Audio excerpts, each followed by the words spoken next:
That unmistakable buzzing rattle, uh, it's pure instinct to feel a shiver, right? Absolutely. It's hardwired in many animals, including us. But beyond that immediate fear lies this, well, stunningly complex creature. Today, we're diving into the world of rattlesnakes. Yep, using a really comprehensive article as our guide. Our goal, to uncover the surprising lives of these often called misunderstood predators. Let's try and get past the myths. It's amazing how that sound just overshadows millions of years of evolution. These aren't just snakes with venom. They're incredibly finely tuned And they organisms. play vital roles in their ecosystems, yeah. Oh, definitely. Crucial roles. Okay, so taxonomically speaking, where do they fit? Big picture. All right, they're reptiles. Order Squamata, that's lizards and snakes. Then, suborder Serpentes, the snakes. Family Viperidae, the vipers. And crucially, subfamily Crotalinae, the pit vipers. Pit vipers, because of the pits. Exactly. Those heat-sensing loreal pits between the eye and nostril. It's their thermal superpower. We can get into that. But the key thing is all rattlesnakes are pit vipers, and they're only found naturally in the Americas. Ah, okay, so every rattlesnake is a pit viper, but not all pit vipers rattle. You got it. Think copperheads, cottonmouths, they're pit vipers too, but no rattle. And within rattlesnakes, there are two main groups, right? Crotellus and Cistrus. Perfect. Cistrus are generally smaller, like the Massasauga and the pygmy rattlesnakes. They tend to have 9 large scales on top of their head, kind of like the copperheads. Their rattles often a bit higher pitched, buzzing almost. Okay, smaller, higher pitch. And Crotalus. That's the bigger group. Generally larger, more robust snakes. Think western diamondbacks, timber rattlesnakes. They have lots of small scales on their head, not those big plates. And their rattle is, well, usually louder, lower pitched, much more diverse group too, maybe up to 60 species depending on who you ask. And the size difference is wild. You mentioned the eastern diamondback can get huge. Oh yeah, up to 8 feet. Then you compare that to, say, a pygmy rattlesnake at maybe 2 feet. Or even the rouge-nosed rattlesnake, which is tiny, just a few ounces sometimes. Incredible range. And they all have that characteristic triangular head. Mostly, yeah. It accommodates the venom glands. And keeled scales, scales with a little ridge down the middle. Plus, amazing camouflage patterns, diamonds, chevrons, blotches. All sorts of earthy tones, perfectly suited to wherever they live. And they live pretty much everywhere in the Americas. Almost any terrestrial habitat, yeah. Deserts, forests, swamps, mountains. Though their ancestral home seems to be the pine oak forest in Mexico's Sierra Madre Occidental. Super adaptable. Let's go back to those heat pits. Infrared vision, basically. Pretty much. It's astounding. They can detect temperature differences of less than 1,000th of a degree Celsius. It's like biological night vision goggles. Wow. How does that even work? It involves specialized ion channels, the TRPA1 channels, repurposed for extreme heat sensitivity. It gives them the stereoscopic thermal image up to about a meter away, even in total darkness. So they see the heat signature of prey. Exactly. Their brain fuses the thermal image with the visual one from their eyes. It's mainly for hunting warm-blooded prey at night, a huge advantage. And the forked tongue, that's for smell. Right. Sort of smell taste. The tongue slicks out, picks up chemical particles from the air, and brings them back to the Jacobson's organ on the roof of the mouth for analysis. So it's not just for finding food. Oh no, it's vital. Tracking prey they've already bitten, finding mates by detecting pheromones, identifying predators, even recognizing other rattlesnakes. Okay, heat, smell. What about hearing? Can they hear that rattle? Not airborne sound like we do, they lack external ears, but their inner ear is connected to their jawbone, so they hear by feeling low-frequency vibrations through the ground. Ah, so they can sense footsteps or maybe larger animals approaching. Precisely. Good for detecting threats or maybe even large prey moving nearby. Right. The rattle itself, it's not actually inside the tail, is it? No, it's a series of interlocking, hollow segments made of keratin, same stuff as our fingernails, right at the very tip of the tail. And the myth about counting rings for age. Totally busted. Completely. They add a new segment each time they shed their skin or molt. But how often they shed depends on, age, food, health. Plus, segments braid off all the time, so useless for aging. The width of the rattle can sometimes hint at maturity, though. How does the sound actually happen? They have these incredibly specialized fast twitch muscles in the tail base that shake the rattle structure very, very rapidly. The hollow segments click against each other, creating that distinctive buzz. And it evolved from just tail shaking.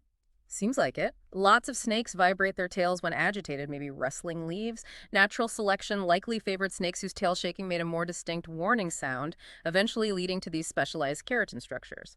It's a real evolutionary novelty for Crotalus and Cisterus. A clear "don't tread on me" signal. Exactly. An aposematic warning tells predators or even big clumsy animals like bison or deer, hey, I'm here, I'm dangerous, stay away.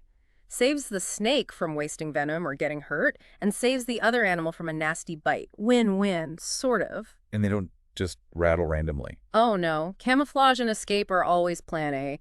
Rattling is usually reserved for when they feel detected, threatened, cornered. And it's sophisticated, they can even change the frequency. Change it how? They might start slow and then ramp it up fast if the threat gets closer.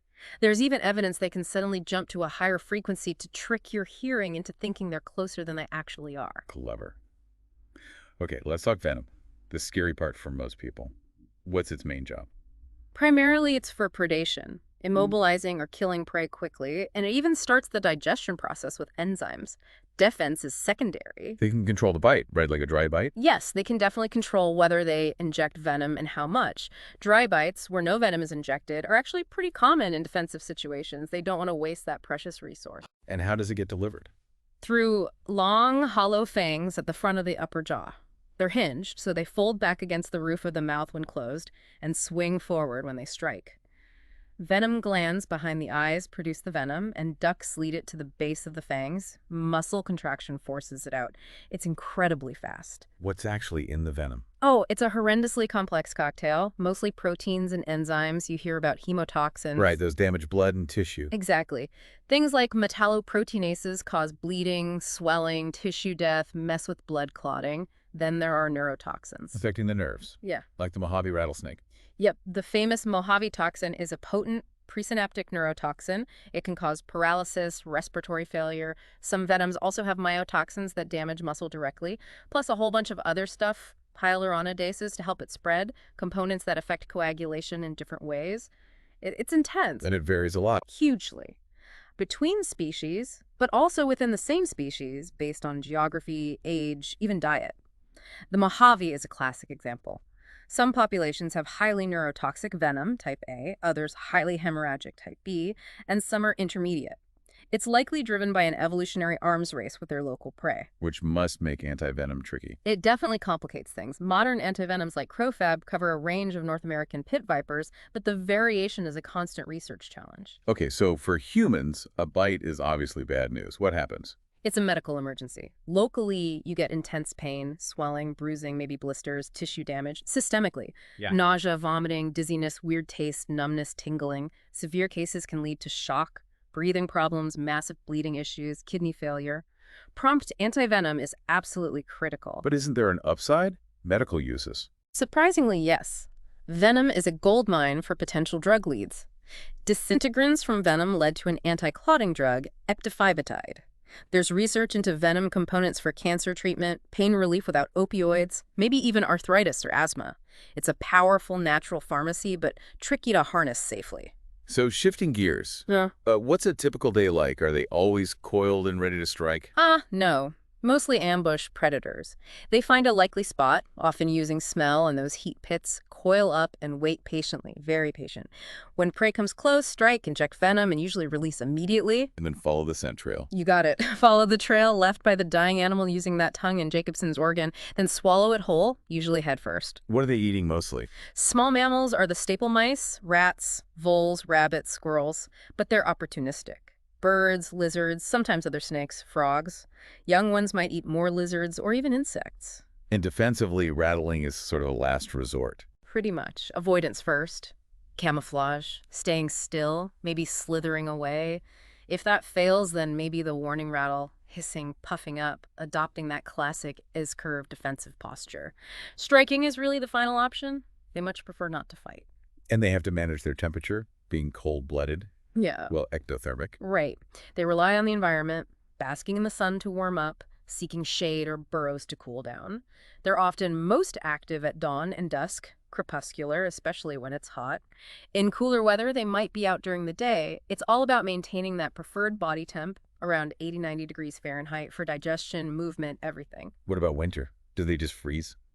No, they undergo brumation in colder climates. It's like hibernation, but for reptiles, metabolism slows way down, but they're not deeply asleep.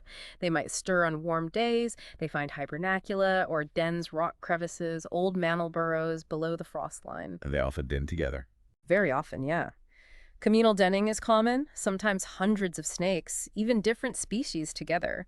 They show strong loyalty to these den sites, returning year after year. Mating often happens near these dens in spring. Fascinating. Yeah. And life cycle-wise, they lay eggs. Nope, live birth. They are oviviparous. Eggs develop inside the mother, and she gives birth to live young, usually in late summer or fall. The little ones are basically miniature adults, venomous right from the start. There's sometimes a brief period where the mother stays with them. How long do they live? They mature slowly, maybe taking several years, and females might only reproduce every 2 or 3 years. But if they make it to adulthood, they can live quite a while. 10, 15, 20 years isn't unusual in the live, some even longer. So ecologically, their main role is controlling rodents. That's a huge one. They prevent rodent populations from exploding, which helps agriculture and potentially reduces the spread of rodent-borne diseases like Lyme disease because they eat the mice carrying the ticks. Taking them out of an ecosystem can have serious ripple effects. Okay, let's quickly bust some myths. They aren't aggressive and don't chase people. Definitely not. They want nothing to do with us. They won't chase you. They don't always rattle before striking. That's another myth. And baby snakes aren't more dangerous? No. Their venom might be potent, but they have much less of it than an adult and less control. An adult bite is generally more dangerous due to venom quantity, and again, you can't tell age by the rattle. Right. And first aid if, heaven forbid, someone is bitten. Key things. Stay calm. Call 911 or your emergency number immediately. Get jewelry off near the bite area before swelling starts. Keep the limbs still, maybe immobilize it, and try to keep it roughly level with the heart or slightly below. Don't elevate it way up. Just wash gently with soap and water if you can. And the dokes are just as important. Crucial. No tourniquets, no cutting the wound, no trying to suck out venom, no ice packs, no alcohol or caffeine, no aspirin or ibuprofen as they can affect bleeding. The absolute priority is getting to a hospital for antivenom. That's the only real treatment. It really hammers home that understanding is key, rather than just fear. Exactly. When you understand their senses, their behavior, their role, you start to appreciate them or at least respect them rather than just react with fear. And that leads to better coexistence, better conservation. It makes you think.